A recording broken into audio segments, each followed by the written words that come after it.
গণ অধিকার পরিষদের সাধারণ সম্পাদক রাশেদ খান বলেছেন, আওয়ামী লীগ একটা মিশন নিয়েছে, প্রায় ৫০ জন প্রার্থীকে তারা হত্যা করবে।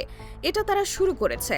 আমরা দেখলাম আমাদের একজন বিপ্লবী যোদ্ধা, বলিষ্ঠ কণ্ঠস্বর, বিশেষ করে আওয়ামী ফ্যাসিবাদের বিরুদ্ধে এবং ভারতীয় আধিপত্যবাদের বিরুদ্ধে যিনি লড়াই করেছিলেন, সেই যোদ্ধা ওসমান হাদি ভাইকে কিভাবে হত্যার উদ্দেশ্যে মাথায় গুলি চালানো হয়েছে।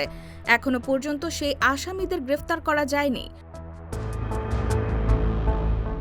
মঙ্গলবার সকাল 8:30টার দিকে সাভারের জাতীয় স্মৃতিসৌধে শহীদ বেদিতে শ্রদ্ধা জানানোর পর সাংবাদিকদের সঙ্গে আলাপকালে এসব কথা বলেন তিনি।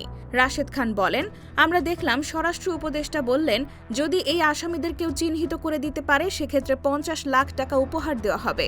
আমার প্রশ্ন হলো, তাহলে আপনার গোয়েন্দা সংস্থা পুলিশ, র্যাব, যৌথ বাহিনী কি করছে?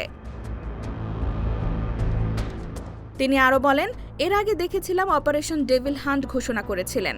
আমার কাছে মনে হয় এইবার যে সরকারের পক্ষ থেকে বলা হচ্ছে অপারেশন ডেভিল হান্ট 2, আমার মনে হয় ফ্যাসিবাদের দোসররা যারা সরকারে রয়েছে, উপদেষ্টা পরিষদে, বিভিন্ন সেক্টরে, দপ্তরে রয়েছে, বিভিন্ন বাহিনীতে রয়েছে, ফ্যাসিবাদের ওই প্রেতাত্মাদের ধরার জন্য এবার অপারেশন ডেভিল হান্ট 2 ঘোষণা করা উচিত।